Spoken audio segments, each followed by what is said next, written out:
صلی اللہ علیہ وسلم کی محبت میں بے چین و بے قرار رہنے والوں، کہ جس طرح گزشتہ جمعہ سنا تھا کہ اللہ تبارک و تعالی اپنے پیاروں سے امتحان لیتا ہے، اپنے پیاروں سے امتحان لیتا ہے۔ کریم اللہ نے اپنے نبیوں سے امتحان لیا، اپنے رسولوں پیغمبروں سے امتحان لیا، اپنے ولیوں سے امتحان لیا، غوث کتب ابدالوں سے اللہ رب العزت نے امتحان لیا۔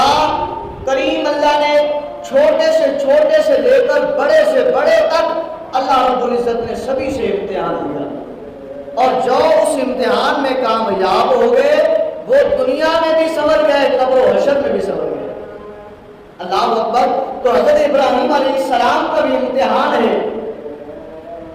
آپ کی ولادت باسعادت جس طرح ہو رہی ہے، وہ آپ کی والدہ ماجدہ ان پر اللہ کا امتحان ہے۔